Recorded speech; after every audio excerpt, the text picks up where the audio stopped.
What's up? What's up? Coach Chris, Team Critical Bench, hitting on some really cool questions again that we get coming in through the Facebook fan page. It's just fun to keep in touch with everybody and engage and see what people are, what they want to talk about. And always getting good ones every week. Here, I'll just pick a few from a couple days ago. Daniel Lucas, he wrote, deadlift, flat sole, wedge, barefoot. What's your thoughts, guys?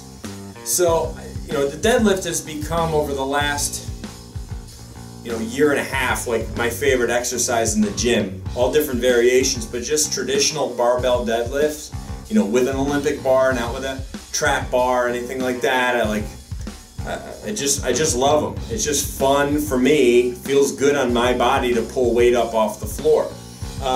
So this is my answer to him. Flat soles are fine for most dudes.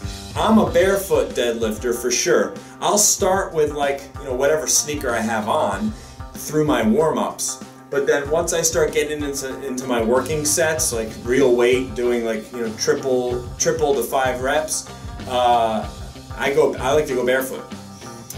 It's not even close. I wrote, I feel so much more rooted to the ground, it's not even close. But a ton of guys lift way more than me, wearing Chuck tees or something with a super flat sole, something specific for lifters, and they have tremendous lifts. It's for sure a personal preference, but I do feel, with a great deal of bias, of course, that the barefoot deadlift or squat is better for overall force production and stability. It allows your toes and entire foot to maximize your grounded state, and neurologically I feel there's no better way to connect to the floor. When you can feel your feet, your heels, the balls of your feet, your toes making direct contact to the ground, it's just a different sensation. And the coolest situation where I experienced this was doing the Russian kettlebell certification a few years ago.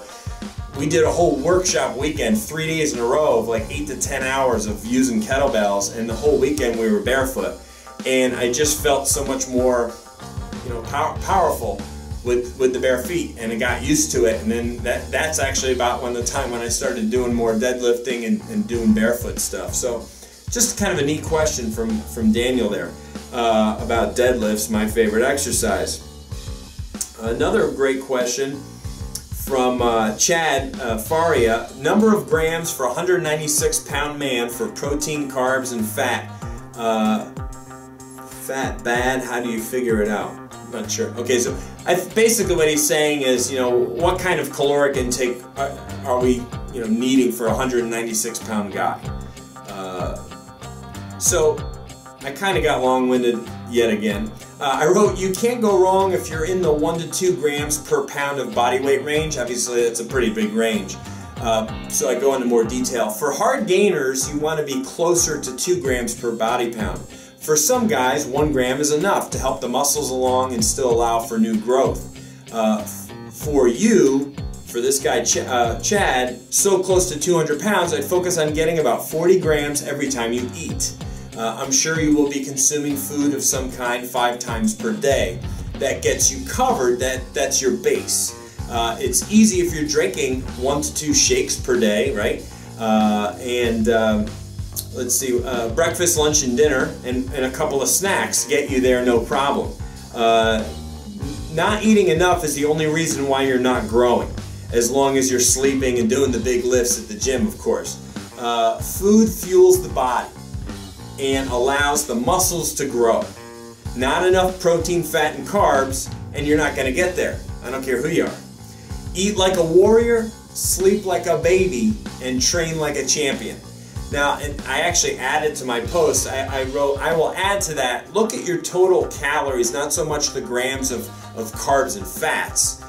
Focus on protein intake and overall calorie intake.